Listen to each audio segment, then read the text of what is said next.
Hey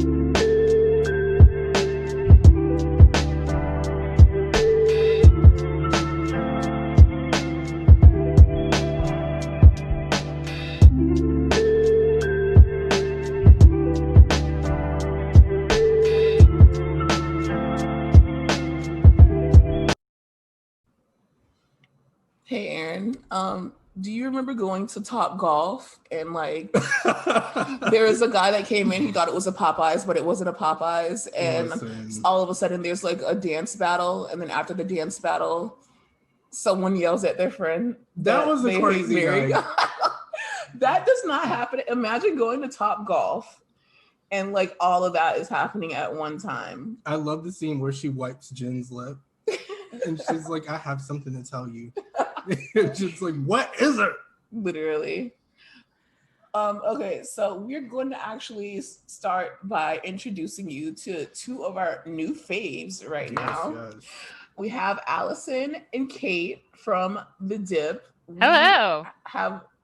We literally had the best time on your podcast. It was all Real Housewives of Salt Lake City. We will get into Salt Lake City, but we're going to get into the other, towns on this one. But if you guys haven't heard it, go back. It's called TV Watch Repeat. Yes, yep, that's right. Yeah, it was so fun. Yeah, so much fun. I mean, there's no more fun show there's no better show to talk about during this time than Real Housewives. It's such a great escape. Exactly. That's exactly what it is. So you guys, if you haven't heard it, go to TV Watch Repeat, just look it up and also listen to it, but rate it 5 stars because as we've been telling you, 5 stars is just so important with analytics and reviews and everything. So do all that good stuff if you really love us and then come back to this one and we'll consider this kind of like a part 2. Yes, it's part 2. The conversation continues. Exactly.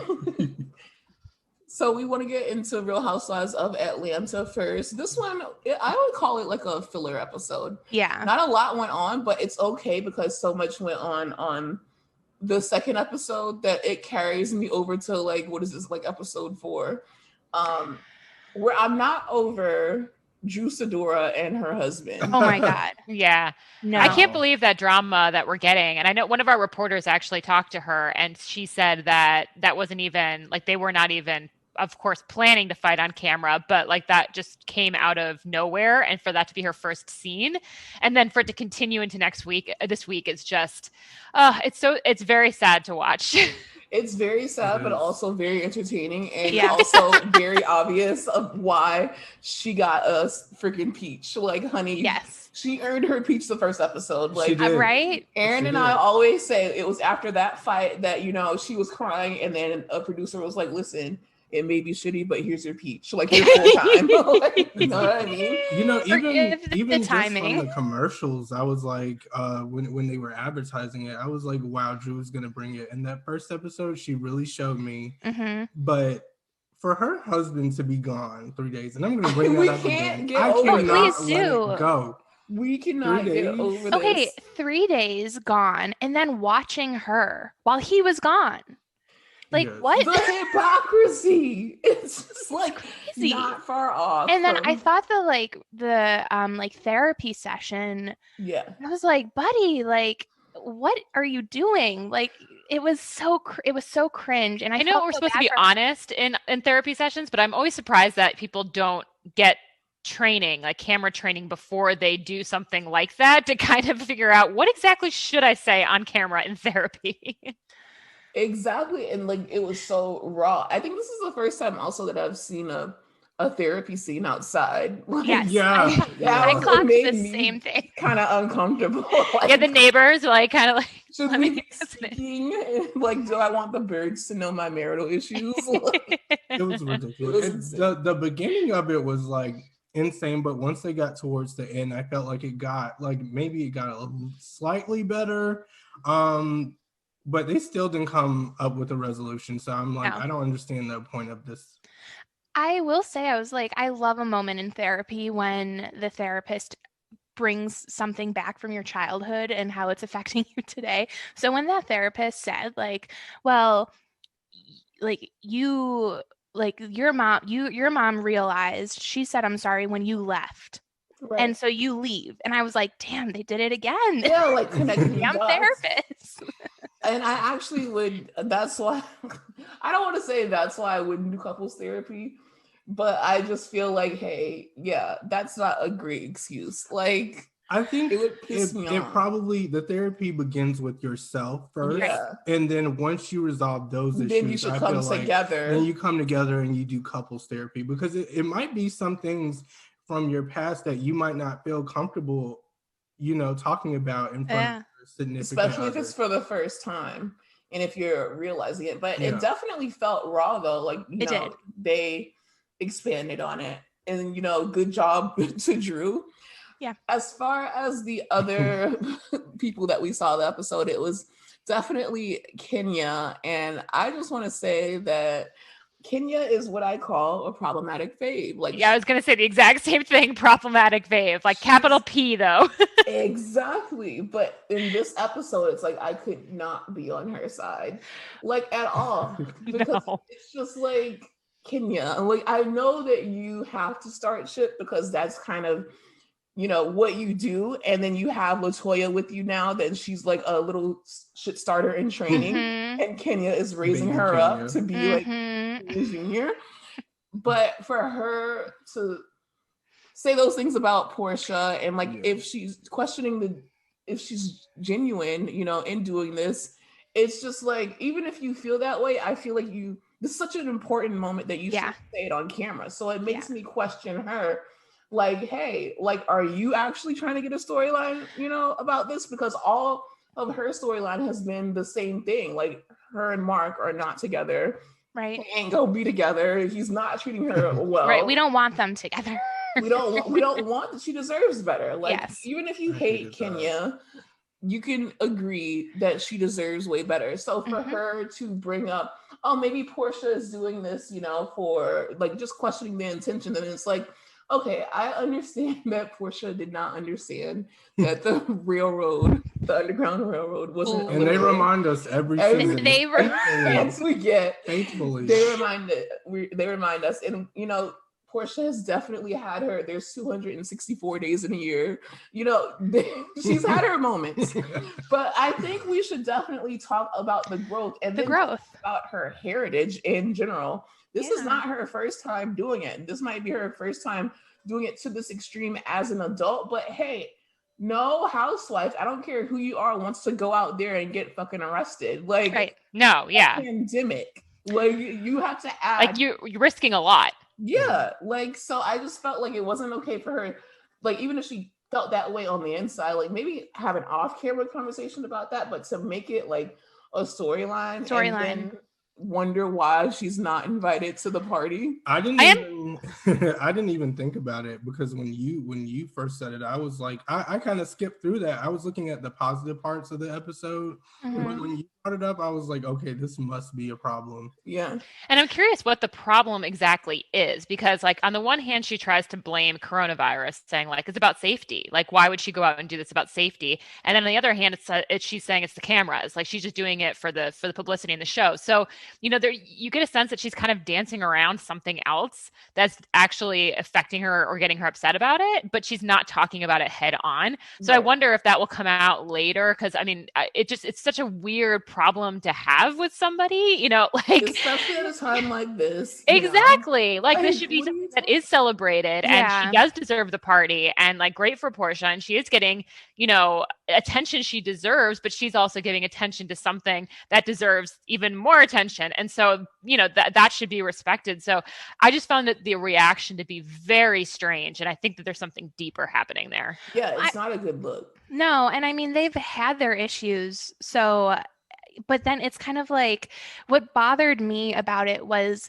the way Kenya turned on it the moment she was uninvited. Like, she didn't say any of these things when she was she was planning on going. But when the moment she got that call, which, for the record, do you guys think that Lauren should have called Portia and like uninvited her? Like, I just think that like all of the middleman, I was kind of like, come on. Like, first of all, I think we need to just address, if you invite someone to something, you need to own it and just accept it. It's like when Ramona said it was okay for Leah's sister to come to Rhode Island and then uninvited her and then invited her and uninvited her.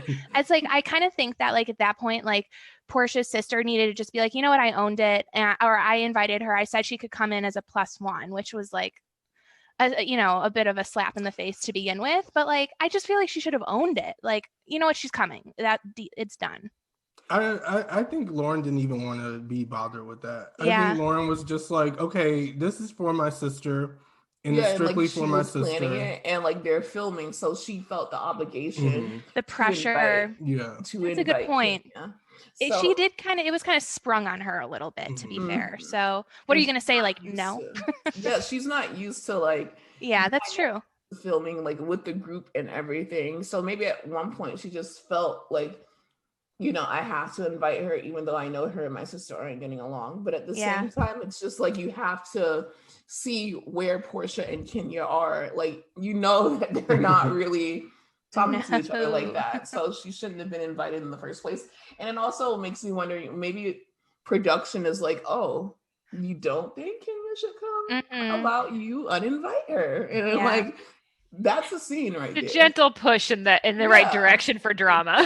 Oh no, it's totally okay, because you know who you're uninviting. You're uninviting Kenya, who's going to make a big, scene about it. So that's 100%. I also find it interesting the way that like they are talking so much about the cameras too in this past episode. They are like breaking the fourth wall all the way. Yeah. Like whether it was like Cynthia and her wedding, or like even this whole conversation where she's even talking, where Kenya has the producers saying, we just found out about it. Like they're actually a character now. And so like, I love that as a device that Bravo is doing. And I think it's becoming even richer in this season. Yeah, I think it started especially on Beverly Hills. We were talking about it. Yeah. Not too much of it though. Like every now and then, I like when they do that, but it's like once it's a consistent thing. Like you're taking me out of it. I personally love it though. I love a good producer moment. I love when the producer feels like they're part of the cast. I love when they're sharing shit. I want to know if Kenya got paid for that hair and makeup. Yes, exactly. But speaking of breaking the fourth wall, like you said, when it comes to Kenya, it's like I'm completely uninterested in everything that she says, because I know how her storyline turns out.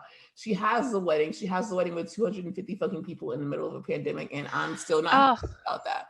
Yeah. So just like we already know. That was something that I was actually here for Kenya calling her out about. Now I'm like, yes. Like, be Kenya on this issue. Yes. Because that makes absolutely no sense. If you want to marry him on 10-10, fucking marry him on 10-10. Like, there's no reason that you need, for your second wedding, 250 people, at a freaking wedding. I'm still so like upset about that. It's so shocking that Kenya called her out about that. I agree. And I think that like, it's just kind of like, I'm like, is this what we're in store for the whole season when it comes to Cynthia? Like, we're going to just talk about this wedding? Like, because like, it's exactly like you said, we know how it ends. So it's so uninteresting. I mean, also wedding seasons in general too, you do see the wedding pictures before the season comes out. You do see everything about it. It just reminds me of like Jackson Brittany, when you have like a whole season of just working up to something we already, the only thing you care about usually is even like in non-COVID times, like the dress, the pictures, who wore what, that kind of thing. And we see it already. So why do I have to have this whole season all about this? We've already seen it, especially on Instagram. I've seen them lined up with the mask, with the Married to Medicine cast. I've seen them showing out and like taking pictures and having a good old time. So why is it that we're like, why is this drama? And then even like on the previous episode when Mike was like, turn the cameras off, I'm like, we know what's going to happen. We know you guys are going to get married. We know this is going to work out. Everything's going to be fine. Why are we whining and complaining about it? Because they were in the moment and he was putting on a show, honey. Like, the husbands have to put on their own show. Because I love a good show, but I'm just like, we already know about this. But you know what I am looking forward to when it comes to Cynthia's storyline is the Bachelorette party. Oh, yeah. Is that next week? No, I don't think it's next week. They teased it, but I think they might put it maybe like at the end of the episode. We're gonna to be continued and on give that you one. like the strippers tip before they get their peaches cobbled. Oh my god! That's what we're excited about. Yeah, I agree. It was a filler, but it was kind of like we're ramping up for the grand not the finale, because we're only what, like 8 episodes in, not even. Oh yeah, we're a long ways away. But like we're ramping up for like, hold on, guys, it's about to get pretty wild. And then now we have LaToya also. We're seeing that LaToya is becoming the villain. Like we didn't know. Like if it wasn't obvious when she called Drew's wig like freaking like rat's nest or whatever she said. We're seeing that LaToya is becoming the villain because now we have the new girl, Faye Lynn, I think her name is. She's gorgeous. I would have actually rather have Faye Lynn instead of LaToya at this point. But anyways, she's asking these like provoking questions. She's like, she's being Kenya. Like she's being a baby Kenya. Yeah, so, she had it all like written out ahead of time. Like, what can I say to each person that's going to give me the camera time?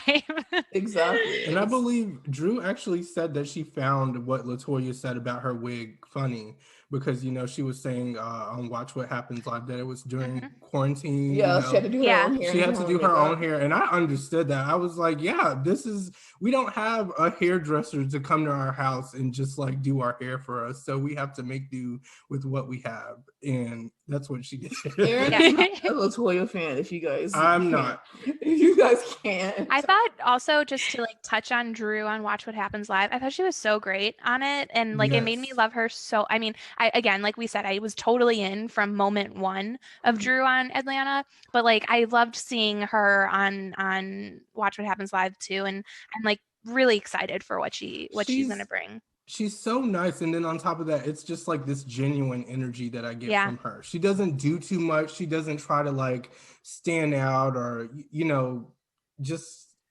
I don't know how to explain it. I think she's just good. She's not forcing it. Chill. Yeah. Who else do we have on there? Yeah, so we have Cynthia. Okay, so now Candy. Candy's storyline is always Candy's storyline. It's either she's opening a business, or there's something going on with Riley, or she's having a baby, and it's just not.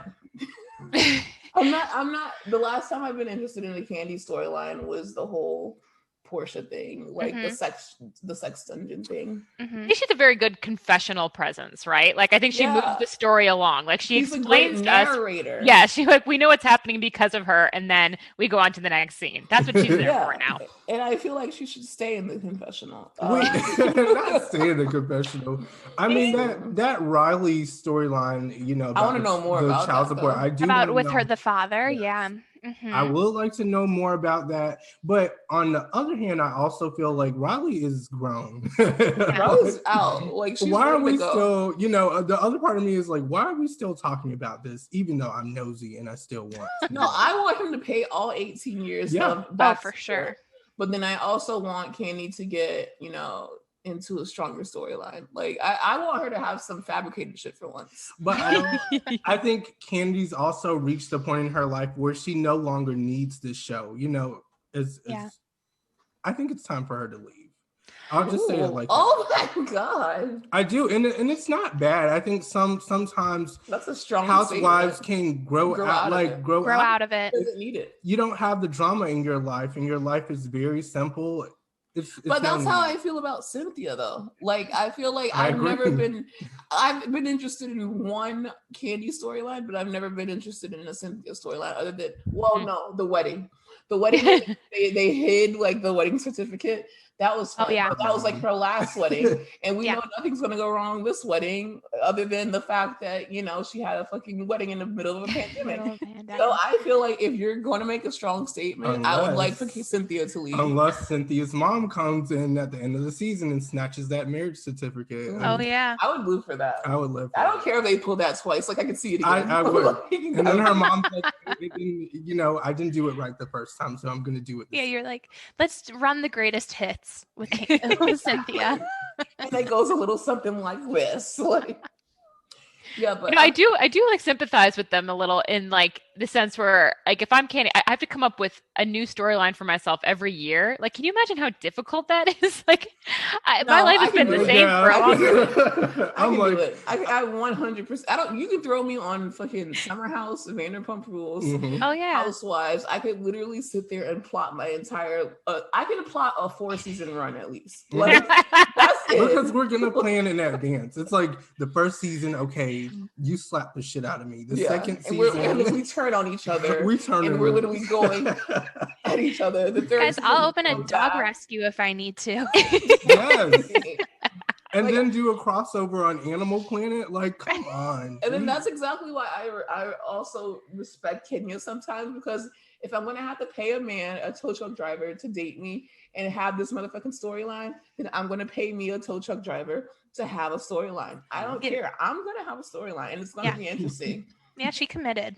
Yeah, exactly. Like, fully. Exactly. Because they managed to do it. Who do you say is pretty good at coming up with a storyline each and every season? Portia. Yeah, okay. Portia's really good at it. From season 1, well, not season 1, her first season. She was literally on the chopping block. So I think that's how she got good at that, because Andy already said that they were thinking about firing Portia until she gave her Portia Luther King speech about how, she's growing into herself and she's real and she wants everyone to see her real life.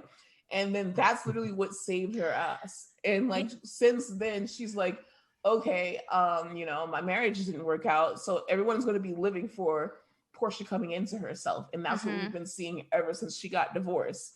So Portia's really, really good at that. So she's just never known complacency, which is the brilliant thing. So she's never settled into this place where she can just ride it out. And so she's had to try from day one. That's a really good point. Yeah, I thought that was interesting. I think she said they had that exchange on Watch What Happens Live, and she was like, I knew I was about to be like booted if I didn't bring it at that reunion. And Andy was like, yeah. She brought it with her every season. And I think that people thought that maybe, sometimes that she would kind of like ride on Nene's back, but I feel like no, that's more Cynthia. Like Portia can stand on her own. It's like, even when the season that didn't have Nene on it, she had her own. That was one of the biggest storylines. Even the latest seasons that Nene was on it, was Nene really on it? Because I didn't really on it. And it wasn't the fun Nene that we knew and loved, and that's why it was we're okay without peanuts Nene. Yeah, it was like, I'm doing you a favor to be here, Nene. Yes, which is always what I was like when she like wasn't coming back this season. I was like, good, like we don't need that attitude. I never like housewives that actually like take over each show, because like I actually gave up on Atlanta for a little while because of Nene, because I was just kind of like it's like all about her. I can't deal with it. And like the same way with like Bethany on New York, I gave up New York for a while because I was like, this is too much Bethany. Like I can't take it. So I like something that feels, like we talked about on our podcast with Salt Lake City, it feels spread out. It feels even. It feels like, there's ensemble. Attention. Yeah. It's a true ensemble. I don't need a star for me to watch. Yeah. I think we always have, a fave, but you can respect when everyone has their own separect storyline. I think that's what's going on with Jen Shah. Like, oh my God, can we get into Real Housewives? Please, yes. We're gonna save Dallas for last because yeah. So Salt Lake City, oh my God. And it wasn't even I was expecting her to flip a table, but the table flipping scene still hasn't come yet. And I'm like, when is Jen Shah gonna like bring it down? And I'm like, she's not gonna bring it down. And that's why I freaking love her. But some people are starting to like turn on her. And I saw a really good post from one of my good friends at Trade by Bravo, which is Christian. He's like, well, sometimes Bravo fans really don't know what they want. They're really bored by people like Teddy Mellencamp, who don't really have a storyline. But then when you have someone that's always on 10, like Jen Shah, it's like too much. So it's like, what do you want? Like, what do you want? Someone who's going to bring it? Or do you want someone who's going to be Teddy? I want someone to bring it, but I don't want someone to scare me. I think... Does Jen Shah scare you? I think it's a mix. Because she doesn't scare Lisa. She doesn't scare Lisa Barlow. At all. From what we heard. Known, period. When Lisa said, I'm surprised she didn't throw Whitney, like, I screamed. Whitney was so hammered. The like liquid courage to the max. Like she had the most courage because of how much liquid she had. That's definitely how I am when I get too drunk. She's like, let me start over. Can I tell you something? And then she's like, for the second time, She's like, I'm a straight shooter, okay? Aaron was like, she's absolutely not a straight shooter. She's not. The way she was delivering it would have terrified me if I were Jen. Like, I'd be like, what are you about to tell me right now? But that's what. It was Whitney's episode last night, as you can see. To me, I think she's exactly what you're talking about, though. She's a good mix of like, because I even, I watched, I think, like episode 3 before I started at the beginning, because I just came into it a little late. And I remember watching Whitney being like, she seemed kind of boring. And then you go back and you watch, you're like, oh, wow, she's really interesting. And then, she's like on the dance floor being insane. And then she's drunk as, can be. And so she has pieces of her that are like chill at times when you need her to be. And then she's just wild, like at other times, which is great for television. I know I want her back for season 2. Oh yeah, I want Jen Shaw back. I heard. They say that contracts went out, and I don't believe that because they're filming the Salt Lake City. Today is the 7th, January 7th, guys. So we are here on Thursday? Yeah, January 7th. Mm-hmm. Okay, so they're filming the Salt Lake City reunion right now. So it's literally going down in New York right now. As we speak. Well, it seems like it's like Jen versus Whitney in the rest of the season, which I didn't expect. Exactly. Well, I don't know. I saw Mary on Watch What Happens Live, and Andy was like, say 3 nice things about Jen. And the first one was she fakes it pretty well. Just like, damn is right. Yeah, I mean, I do worry. Like, it's funny because I was like, jotting down notes, and I was like, this is kind of a non-confrontational group until we got to the golf hip hop party. Right. And I was like, oh wow, we're completely turning the tables, and I'm here for it because I was worried that it was going to all rest on Jen's shoulders the whole remainder of the season. But I don't think that that's going to happen now. So I'm pretty excited. I did not like, though, when Meredith was like, I'm done engaging with the conversation. I was like, no, girl, you're on a reality show. Like, listen, I know I feel like she knows that she has a strong storyline by herself, like with her and Seth and of course Brooks, that she's like, I don't kind of need the group dynamic. So I'm not really going to engage in the group dynamic. Right. But I don't think it is that strong. I don't know that I would mind too much if Meredith didn't make it to next season. And I especially wouldn't mind if Brooks doesn't make it to next season. Listen, gotta go. The confessionals are literally he's annoying. I'll just say it. He's annoying. I'm happy his parents are getting their shit together. Yeah. And I know he's happy about it, but it's like, Oh, I was so annoyed with him last night. I'm always like, he's an example of like the brightest stars burn out the fastest, because like from episode 1, we were like, oh my God, Brooks. And everyone is like the tracksuit. Everyone is like, let me get my fake Gucci tracksuit. And now everyone is kind of like, can we not have a confessional? Can you please let your mama film and get out of the room? Like, yeah. God, you guys, if I see them eat dinner one more time, like I'm going to just completely pass away. Like I cannot do it. You heard it here, guys. Allison's gonna pass away if we see this shit one more time. This may be the last time we talk. Just when they were talking about ordering the rib, I was like, just get the rib and take it off camera. Yes, please. Like, do you want the teriyaki? And then even his dad was like, yeah, sure, but go just run get some errands. Get the keys. Go run some errands and let Best your mom. Buy is waiting. I love that he picked out the Fendi suit and he's like, very hip hop, and I'm like, okay, babe, like we're going, like it's supposed to be kind of like cheesy. Literally, Jen Shaw showed up in her motherfucking formation jacket with her cheeks out. Can we talk about that? When she's like, I'm going for Beyonce. I was like, I love Jen Shaw. She absolutely I love Jen Shaw. I felt like I was in the formation video. Like it was fun. She did. And when she broke out the worm and then Whitney was like breakdancing, my mom was watching it and she's like, this is not Real Housewives, is it? And I'm like, yes, it is. It is. I mean, they are skilled dancers, I gotta say. You know, like they know their way around the dance floor in some way. The worm. I'm only 27 and I would need like 7 days recovery after doing for sure. Seeing her on the floor, I'm like, is she okay? Because if I did that shit, I didn't even think it was her at first. Like even in the previews, it's a body double. Stunt double. In the previews, I was like, that can't be Jen Shah. And then you see her actually. It was Beyonce. And then I guess she like felt like Whitney was like twerking in the air. So she had to pull out her biggest move. And you know what? I respect it. It was a power move. So, wait, I do want to just touch on another set of children in Salt Lake City, and that's Lisa's children. I love them. The CEOs of Fresh Wolf products. But no sea salt spray. No sea salt spray. That's where they draw the line. You know, the first thing I did was like Google. I'm like, is this real? Because I mean, it is. We have is. Some. We have that's what you got. Fresh Wolf. Yeah. Fresh Wolf. Yeah. It's not for our hair type. Yeah, I tried it. But the body wash. What we can say is that the Nicole and Breezy, their skin products are really good because Lisa Barlow sent us a big box of literally all of her product line with Nicole and Breezy and Fresh Wolf.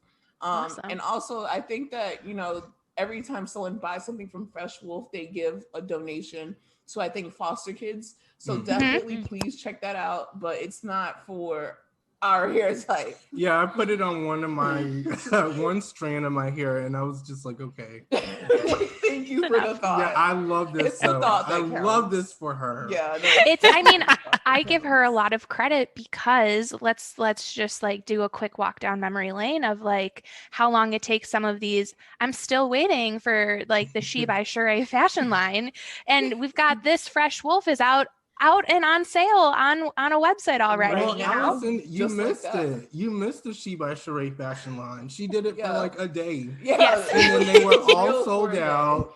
It was sold out. I'd love to know who actually got something from it. Yeah, me too. If you're listening to this, and please come forward so we can have it. Because I actually want to see. We will give you a fashion. Yeah. We'll go Instagram live with you if you have a She by Sheree product. We just want to see how it is.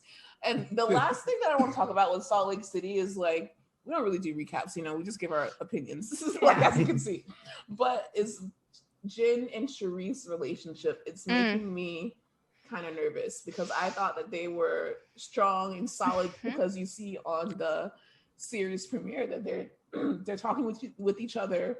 You know, they have the kids are beautiful and they have their own thing going. Kids. And then also on the other episode, it's like she gets these Coach Shaw talks. Pep talks, yeah. And then the last episode is where I'm like, maybe this marriage isn't as solid as I thought it was. If you have a big party like that, it's overcompensating. There's definitely a little bit of like presenting yourself as something bigger, better. Everything's happy. We're so happy. We're going to have a big party about it. That's when you have to worry. Yeah, because she was even like, you know, if he doesn't appreciate this, we might not like. No, she was shading Meredith. Yeah, she's like, I'm gonna get me a side dude, and I'm like, do you already have a side dude? Like, Jen, stop. Because number one, if your husband listens to this again, I don't think he would like. Yeah, and she's gonna flip out on producers in the next episode, also saying that I think Whitney's you know, telling her that at the party is like made a bunch of like complications in her marriage, and I'm just like, not Sharif and we Jen. Get another hot tub scene though. That's the best part about it, and we know these hot tub scenes are lit, as we could see on the previous episode. It's like it's always a marriage counseling session, a roasting session, or some shit in the hot tub. It goes down in the hot tub. It definitely goes down. Yeah, I agree. And I think that like you can start to see like whatever facade Jen built for the show is starting to crumble. Yeah. I hope though that they are not one of the housewives casualties, because I actually really do like them together. Exactly.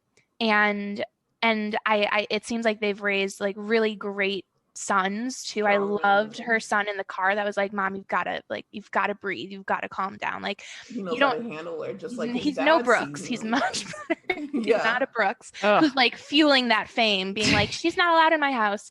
But I think that I worry that maybe this was one of those like, this will bring us together things, and we know how that ends. And I do think he would have preferred the quiet date night. that he thought he was going to wanted get. Popeyes. Wanted the Popeyes. Which I don't wanted blame him. Popeyes so Listen, bad that last sounds Yeah, I know. like Me great too. I was so night. hungry. I was like, A 2-piece, a and the mashed spicy. potatoes. Oh, the my spicy. gosh. Mhm. All right, Some you guys. man- Yeah, so we might have to watch Jin and Coach Sharif's relationship. And you know what? That was a good point that you brought up because we might be witnessing the beginning of the end because I heard that the chalet that they were in, it's on the market now. So I'm wondering like what's going on. I love Yikes. that chalet. That's and we talked a little bit about this on the Dips podcast, but I love the lodge appearance of like all of these houses, and it's The something I've never gotten background. I've never gotten it from a Housewives franchise, and the Shas chalet is absolutely like one of the top for me in terms of a Housewives like home. So 'Cause it's who, just so yeah, woodsy. would you want for both of you a question? Whose house would you want to live in out of all the Oh, Not Villa Rosa. I mean, that's just like the tackiest thing. I mean, I love animals, but like that's taking it a little too far.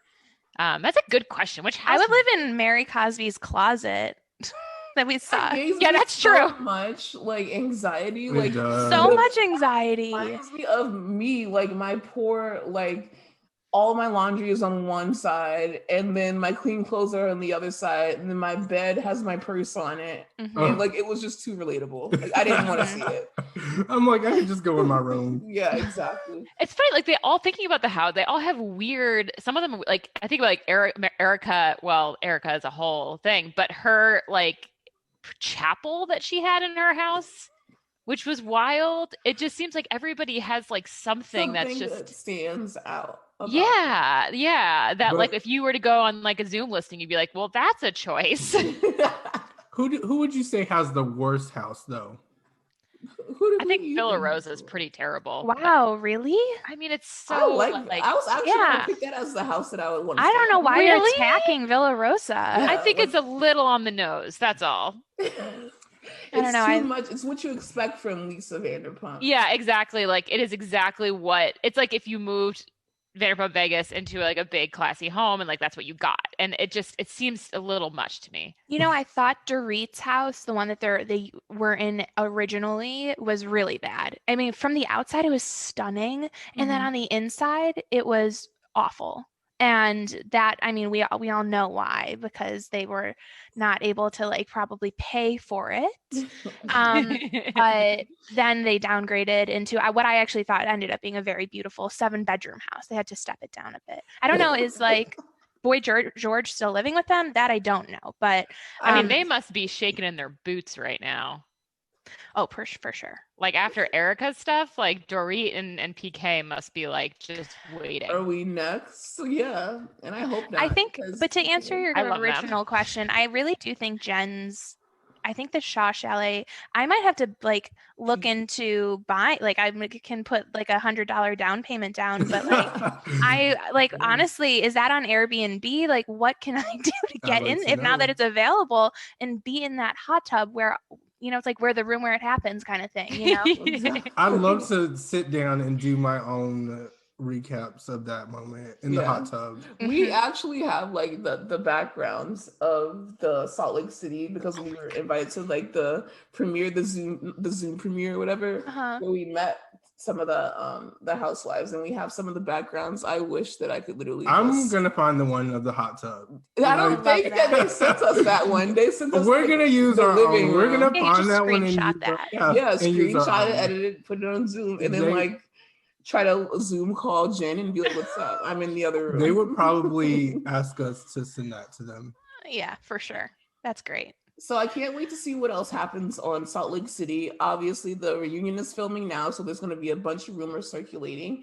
Mhm. And next, finally, we have Real Housewives of Dallas, which if you didn't see it, you didn't miss anything at all.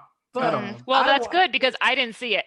Yeah, listen. So Allison's gonna have to take it for me on this Yes. one, but I'm excited to hear all about it. Oh, it was so boring. I mean, talk about like such a like womp womp entrance into a new season.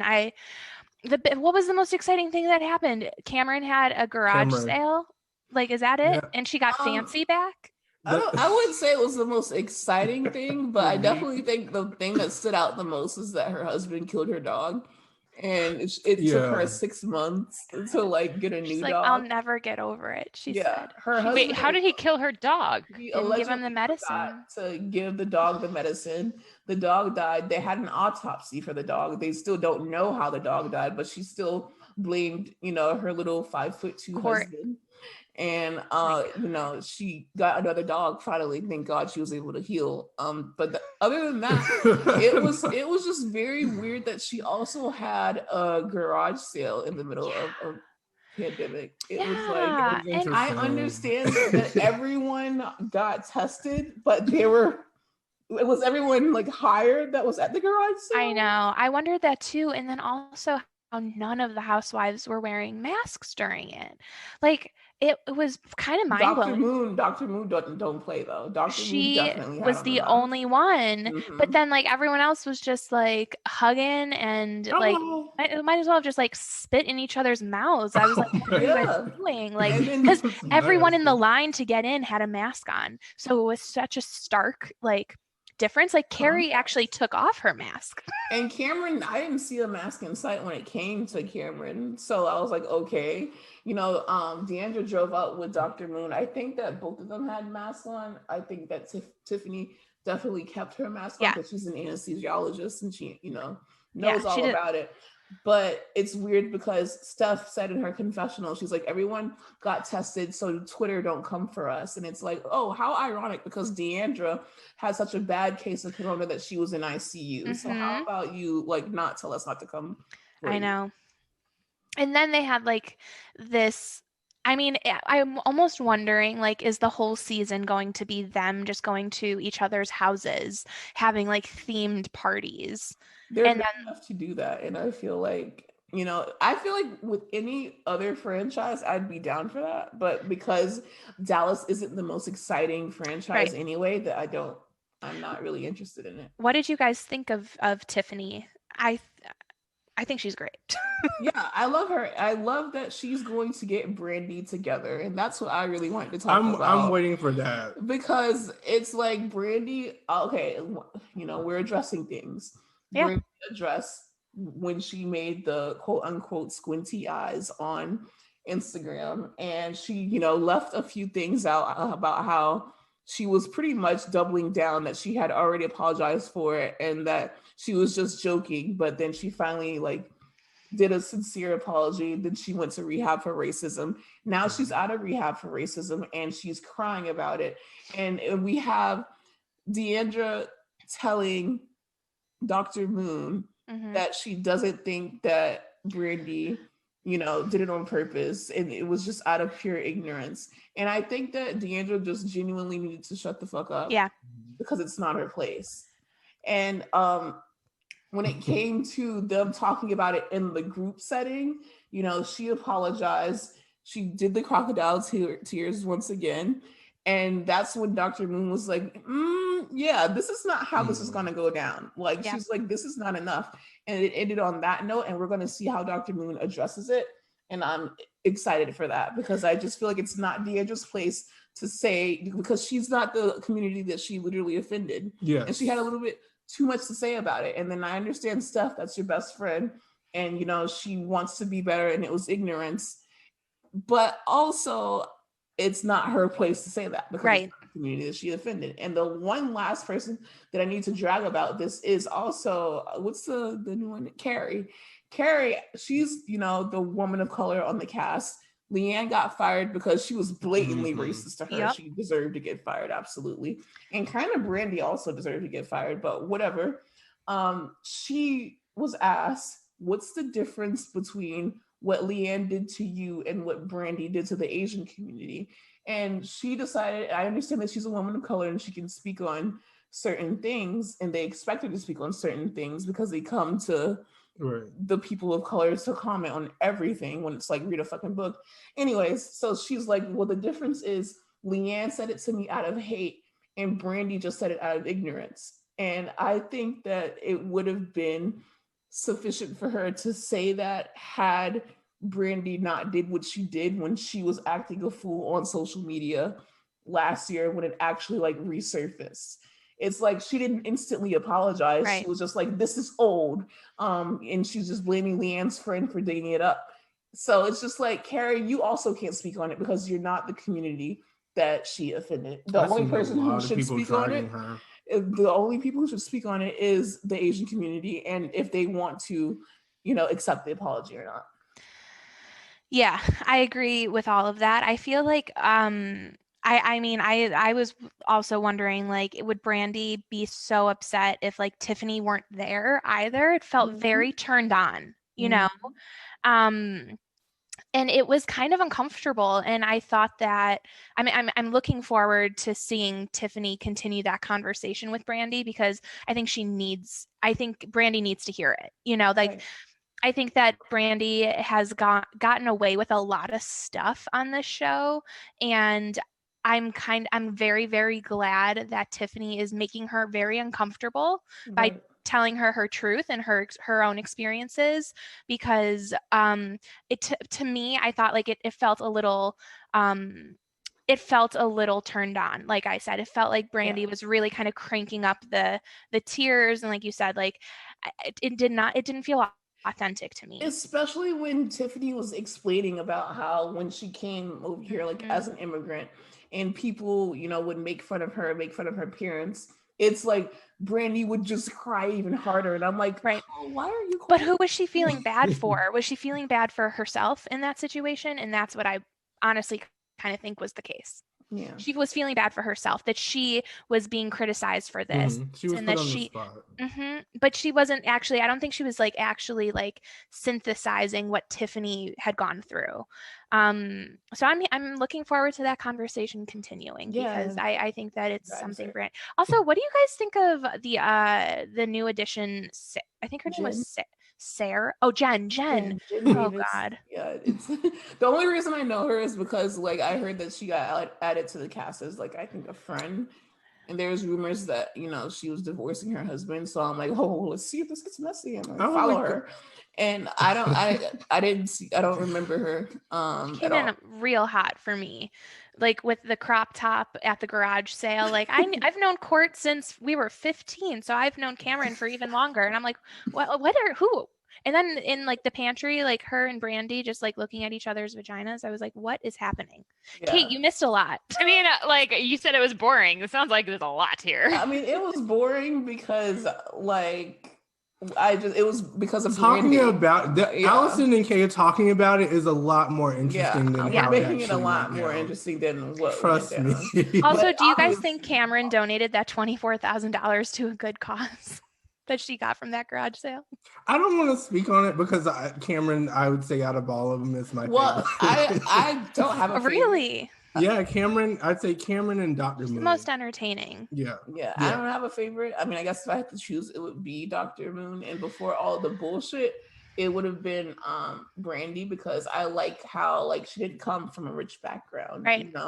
It was like real. And like her first season, she put dog poop like on her hat and like on the chair and like all this stupid shit. Like, and she didn't constantly remind you of it like Leanne did, where she was using it as like a plot. Leanne was like, I was born in a clown's nest. It was like, we get it. You're a Carney kid. Like, stop. Please. Oh my God, I forgot she was a Carney kid. You're right. Yeah. I think Tiffany is awesome though. I mean, when she was just going through her like resume of like, oh, I graduated college at 19 and I had my MD from Cornell at 23. I'm like, cool. Yeah, cool. And it's crazy to compare it to like, it just goes to show like women of color have to work like twice as hard to get half as recognition, because when it comes to Dr. Moon, she has like 73 degrees. Wendy, she has 4 degrees. Leva, she's a business owner. Yeah. Like it's just all the women of color have like got so much more going than for sure housewives who feel kind of like they are owed something because they're the housewives and they're rich or they come from rich families.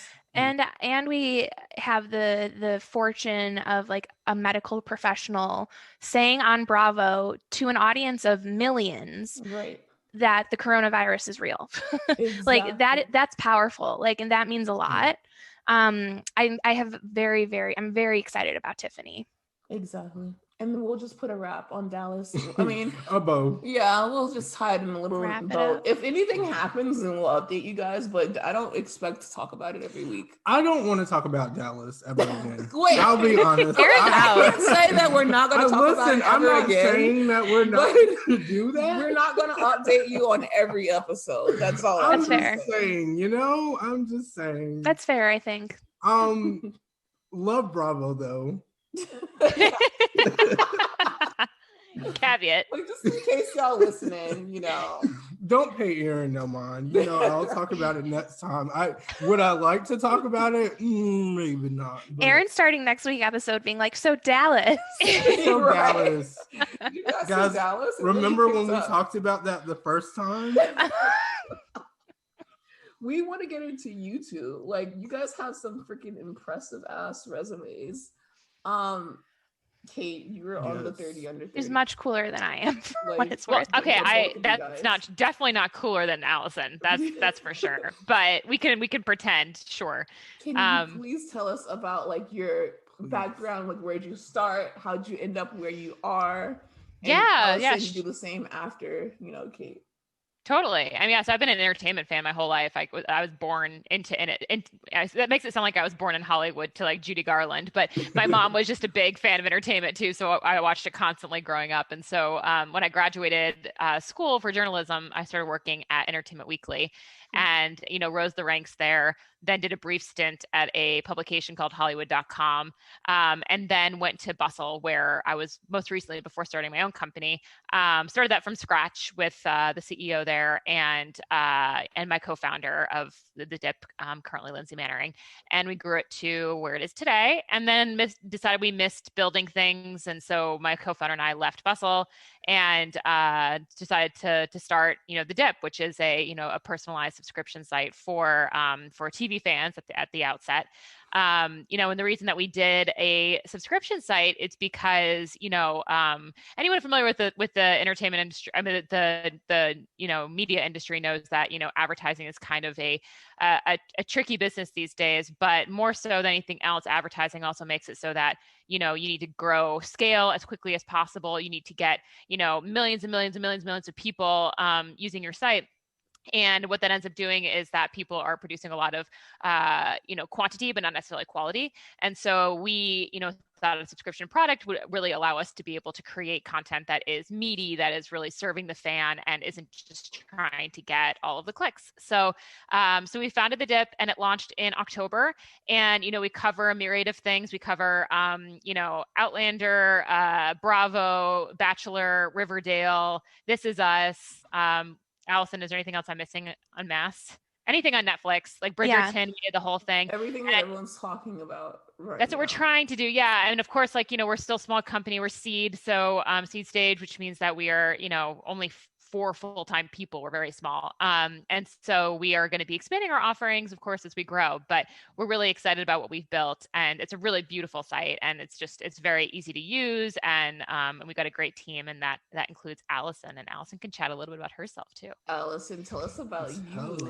Well, my story is a little bit more compact than Kate's.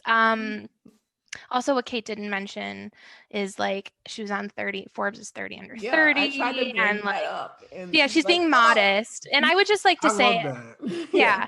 And I would just like to say too, as I'm about to turn 29, I would like to consider this podcast my announcement of like an exploratory committee to run for the next 30 under 30. Yeah. Is it a voting? To follow? No, I don't think so. Not at all. No, it's not. It's not at all. we got you. It was cool, but the coolest thing about it was anyone who gets it gets to go to this. Well, they did before coronavirus, to this big, like, you know, event. And I think it was in Philly when I did it. And like you get invited to a dinner, and they're like Ashton Kutcher was at my dinner. you got to go do karaoke with the Hanson brothers. So I got to do karaoke with the Hanson brothers. So you walk away with some like good anecdotes. Oh, and Dr. Ruth was there too, just like sitting in a chair in the middle of a crowded restaurant, and people just go up to her and talk. It was actually, that part was a little weird because it was like well past her bedtime. But that was the cool thing. So I don't know. I think the Hanson brothers do it every year. I don't know why the Hanson brothers, but they're very much tied to the 40, why 30 not? to 30. If not them, then who? They did achieve well under 30, so maybe that's the reason. So a little bit about me. I also raised in like a family that just kind of like always, I mean, we just always watched TV. Mm-hmm. And that was like the thing me and my mom and my dad just like, it was kind of our family time was TV. So I, after I graduated college, I started working for Bustle as a writer, and I, you know, kind of worked my way up to ended up overseeing the entertainment section at Bustle. And then I left and started working at the Dipp. So my resume is Bustle and now it's the Dipp. So I oversee the content there, the day-to-day content. And it's been great working with writers and being able to, you know, bring like TV fans content from TV fans. And I think that like, that's something that I always like growing up craved so much, as like somebody who's just as obsessed with it. And that's why like I think podcasts like this work so well too, because you guys are fans of Bravo and you talk about it in a way that like another fan can understand and like appreciates. And we're trying to do the same thing for our readers at the Dipp, where they can come and feel like, you know, they're just talking to a friend about their favorite shows, about things that they picked up on or missed and want to talk more about and stuff like that. So yeah, there's like nothing worse when you open an article and you know the person does not care about it at all. Like, it's like, I know you've never seen Lord of the Rings. Like, don't try to get that past me. Oh my God, Kate. She does not stop talking about Lord of the Rings. I'm not exaggerating. Listen, you like what you fucking like. Yeah, there you go, Allison. I like what I like. Could you tell us like what? Okay, the Dipp is very, very new, but we're partnering with you guys. We have gotten our free lifetime membership, which is like the best perk ever. We love it. I've personally like my favorite articles were around the Emily in Paris saga because you guys had like exclusive content on that. Just so you guys know that we're not just like bullshitting you because I've actually like I got my anything that's free I'm getting, but I've been on the website. I love it. Serious about that. What are you guys planning to, you know, bring to the Dipp that some articles or some publications don't bring to their fans? Like, what do you have planned? Can you give us a little bit of, you know, like a preview? Do you have anything special coming up? Do you have any exclusive interviews? Who are you talking to next? From what show? Do you have any like celebs that you can name drop? Anything? Well, we have, I mean, I think something that we bring is a lot of, it's funny you say Emily in Paris, a lot of blood, sweat, and tears, because a lot of blood, sweat, and tears went into some of those Emily in Paris. I wrote a couple of them. I wrote the one that was like all the outfits she wore. That's I wrote the one of like, I read, and I'm like, how much money she spent. And I was like, these were stories that I said, you know what, this will take me like 2 hours. It'll be no problem. I'll just do it or whatever. And like 2 days later, I'm screen grabbing and being like, why did I do this to myself? Emily in Paris was so outrageous because then she was like, oh, I think she's like 22. She was not fucking 22 at all. Like, with what budget? Chanel purse, literally. She always looks 15 to me, though. Like, she looks like a baby to me, which I got so uncomfortable watching any of the sex scenes. I was like, Lily Collins, you know, no, I can't watch this. So that got to me. But, you know, in terms of like actually like what else, like we are going to have like exclusive interviews and everything. We've had a bunch already. We've had exclusives, like we had an exclusive from Bridgerton before it came out, like a nice video to kind of showcase what it was going to be. So, you know, we're working with, you know, different networks and everything to get like some really good content in front of people. You know, we can't share anything exactly at this point for what's ahead, but you know, we do have a lot of great stuff in store, and really excited about what we have ahead, especially like you know, things like Riverdale, which haven't come back yet, but you know, they're coming back this month. I'm sorry, like I don't care what anyone says. These teen dramas, they need to go on.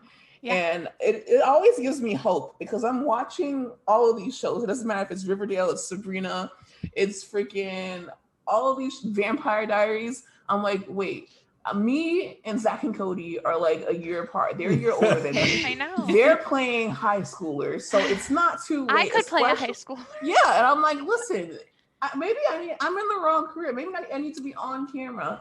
I need to be in Riverdale. Like, I need to be on Sabrina because none of them are in the teens, like, at all. And it's just like the weirdest thing. I feel like the actors that do that, though, they end up having all these problems along the line, like after the show. It's like they went fine. It's all about, who knows how long the Earth is even going to be here at this point. So it's like your last day on Earth on the set of Riverdale. I mean, I'm sure that'll be Riverdale season 7 anyway. Yeah, like, everything is over dramatic. Everything is just like, I never know what's going on, but I know I like it, and that's it. Kaya, I do want to just like blow your mind for a second because I know you said you watch Bridgerton. You know, Eloise, the sister, the actress that plays her is 30 or 31. You're lying. I'm not lying, and I'll tell you, I had to take a day. Because she looks like she's like in her teens. Like she plays like a young teen, like 15, 16 maybe. But her voice actually, now that I'm thinking about it, she had a very unique voice that I'm like, maybe you're not lying. But this is to say there is absolutely time for us, and we will. You know what? I don't even want Forbes 30 under 30 anymore. No. I'm going to be on Riverdale or Bridgerton season 2. Watch Thank you. And I think that we should go to auditions together. Absolutely. Once, Corona is. Yeah, I'll send some like self-taped Zoom videos, whatever they need. I can do some like TikTok like duets so they can I'm up with. 100% down. Oh, something I will say though, because I will give it a slight exclusive about what's to come for us. So we will in the next few months be adding some dynamic commenting to our site. Like we said, we're very new. We don't have any comments yet, but we're going to be able to have like true conversation on there, and it's going to be awesome and it's going to look amazing. So because people love like engaging and like totally arguing with people, like people love doing that. And that's what we wanted to also build something where it was the comments were prioritized too, because when you go on so many sites, it's sort of like the author, like the writer has their article, and then below that is just a bunch of comments that are like an afterthought. And we want the conversation to be happening in tandem with the writers. So what we're building is it's going to look awesome. It's not what you normally see out there. So I'm excited to tease that with you guys. We cannot wait to see it. Another thing that I noticed when I was doing research on the Dipp, when I finally got my free subscription, I went back and I saw that you guys, had conversations with some executive producers of the Housewives, I think it was, and that was awesome. Like about breaking the fourth wall. Yeah, they talked all about it. And then what I also love is that the network doesn't, because the network does Fan Friday as far as Bravo. But I know that a lot of people, like big executives or companies, they underestimate the power of fan pages. And it's like, at this point, fan pages are single-handedly carrying shows, movies. They're popular, they're making it popular. And you guys definitely went to different fan pages, and it wasn't just fan pages that had 100,000 followers. You guys even sought us out before we even reached 10K, and you even, asked us what we thought about things, and that was like one of our first experieners. You care about what we think? Yeah, like you give a fuck about. Well, let me tell you. Listen, I have thoughts. So, we were definitely appreciative of that, and that's what I also like about the Dipp, and of course the free script that I got of the epic read that Phaedra gave me. We both got that. So guys, really genuinely give this site a chance. We believe in it. We wouldn't, talk about it or advertise it if we didn't really like it, just like you heard with the Fresh Wolf. Like, we're not really into Fresh Wolf. But we are into Nicole and Breezy, and it's the skin products and not the hair products for us. Well, at least us. And the body scrub. Body scrub. So, like, we're not going to give you, like, complete bullshit. But to wrap it up, we just want to play Bravo or Oh No, which is basically a little game. Like, we're going to talk about some of the overhyped storylines that have come to Housewives. And do you think that it was something that you were living for, or did you want it off your screen? And the first one that I want to talk about is the Teresa sprinkle cookie situation. Oh my God. Do you guys think that she should have made that big of a deal out of the sprinkle cookies? It is so funny you say this because my best friend just sent me, she just made sprinkle cookies and she was like, I'll be more and I was like, "Ooh, can you please, like, I would love if you sent me those. Like, I'll be way more grateful than Teresa was." Because I thought it was a little, I think she overplayed it a little bit. It was not that big of a deal. I get that you don't like them, but like, just move on. And that's what Teresa does. In her defense, she overplays so things. Then you give it a bravo? I would say yeah, bravo. Okay. I'll say the same thing. I'll say the same thing. Okay. The whole, I don't know if you watch Beverly Hills, obviously. Of course. Pantygate thing with Erica Jane. Bravo, you're just like in my head right now because I just rewatched that season like 2 days ago. You know what? I think that it was an oh no for me. And the reason is because I thought that it went on too long, as a lot of Housewives or Beverly Hills storylines. Yeah. I thought that it was totally uncomfortable and I was like, oh my gosh, like, but once they got past it and it just kept coming up, I wanted it to be over. So I'm going to say, oh no.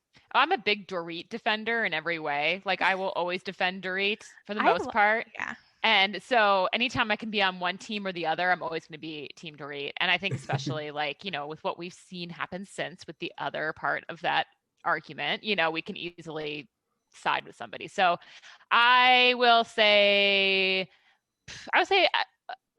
bravo, only because I think it gave us a little taste of Dorit's sense of humor.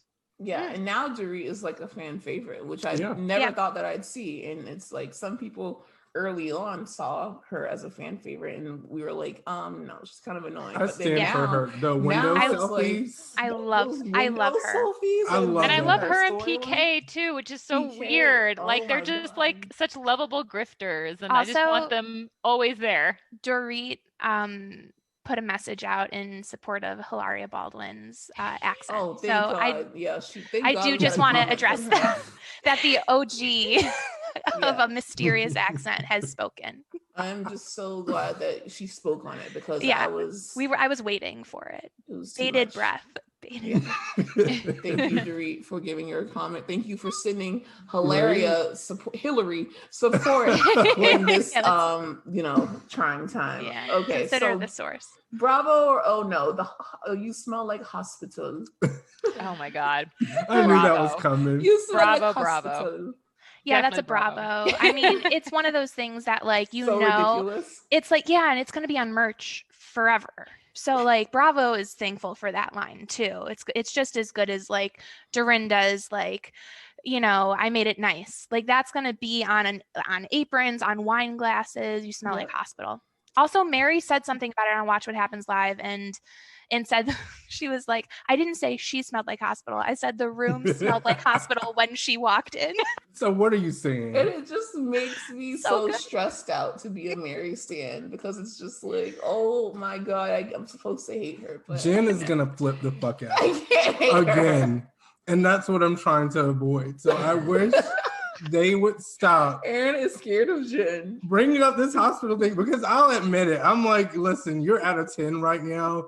Mm-hmm. And it's been a while since I've seen Basketball Wives. So I'm not even ready for that energy. I'm not even ready for that energy. Yeah, I get it. I get it. Energy. And the one last thing, bravo or oh no, I think we should take it to... Should we go to Atlanta? Yes. Okay. What do we think about the whole Cookie Lady situation? Was it necessary as Kenya being a villain that some people love her, some people hate her? No. Or was it like ridiculous? I'm going to say, oh no. Wait, is that what you were saying too, Aaron? Yes. Yeah. Yes. I'm going to say, I know no one You're bravo on that one? Bravo. Really? I felt like even though she did you see the look that I gave? She threw a bomb at literally such a small situation, but that just made me like, Kenya's back. Like, I'm sorry. I understand after the that season that she took off, so I'm like, okay, Kenya's back. She's back. I was so hurt about that because I'm like, not Tanya, not unnecessary. Tanya is so sweet and like love her. Bringing her wig, like how she played around with her wig. I'm like, that was it wasn't like that serious. A 1 on the scale of 1 to 10, and Kenya took it to a 10 by bringing that cookie lady to the event, and then Eva entertaining it and like eating the cookies. I just can't. It was everyone. Cynthia forgot her cookies and went back. I'm like, do you guys fuck with Tina or not? Do you guys miss Eva? Because no. Sometimes I do. There are some moments, like she was really great on trips. I love like her family. Like I like her family unit. Her family's so beautiful that I don't want anything to happen to them. Yeah. So then it's like, get off, protect yourself. I get that. I understand it. I would love to know what her looks would be this season because Eva is a look. She definitely brought looks, especially professionals. So I'd say that's what I miss. Like, yeah, I get that. But that could be a friend of situation. She could show up to each party with a look, and then doesn't have to be there the rest of the time. I think Shamari should come back, but that's like she shouldn't come back. So what? Shamari needs to stay where Shamari is, and her little song and her Kate, you never said if you thought that the cookie lady situation was a Bravo or oh no. I'm with you. Like getting a return to Kenya, I got to say Bravo too. All right, dope. So Kate and Kaya are the villains of this. We only want a little drama. We just want the drama. Exactly. Well, thank you guys so much for joining the Bravo While Black podcast. We are gonna move on to the Patreon, but tell us where we can find you if you want us to follow your personal, if you want us to follow the Dipp, where can we find Allison and Kate? So on the Dipp, we are at the Dipp on Twitter, at the Dipp on Instagram, and on Facebook with at thedipp.com. And Allison's worked out some TikTok fun, but we are not live with that yet, but we'll maybe be on that. And she's saying like, what? No. Like, girl, I basically, no, it was like during quarantine where I was like really into TikTok and I started making Bravo TikToks and some of them worked, guys, but I don't want to like release them until like I have like a good amount that you can like. It's a secret handle, so if you might be able to find it, but good luck. I'm gonna do so. You might already follow it for all you know. And then personally, I'm at It's Kate Ward on Instagram, and then on Twitter, I'm at Kate Ward Bustle because once you're verified, you can't change your name, and so I'm going to be at Bustle forever. But you will also probably be very underwhelmed with what you get on both of those because I don't post that much. But Allison is much better than I am. No, I am at Allison Piwo, Piwo, on Instagram and Twitter. And yeah, I have some fun on Twitter. I won't lie. I enjoy a live tweet of a TV show. So Instagram is just pictures of dogs, basically. And the occasional pop culture comment on stories. I feel like stories are kind of where it's at. What do you guys think? Like, well, you guys have a cool Instagram though. Like, I'm just like a content creating machine. Yeah. It's just like I just want to make people laugh. So I'm just like, I'm like Instagram, hilarious? Twitter, wherever the people are. Yeah, he's more of the Twitter live tweeting kind of person, and then I handle like all the Instagram, all the promo for the podcasts and things of that sort. Just out there. But yeah, so you heard it here. Definitely follow the Dipp, subscribe to the Dipp's website. Also subscribe to TV Watch Repeat and listen to our episode. And thank you so much. We're going to go on the Patreon. So some of you guys already know we're going to release this Patreon the same day that we release this. Thank you for coming. And thank you. We're going to start.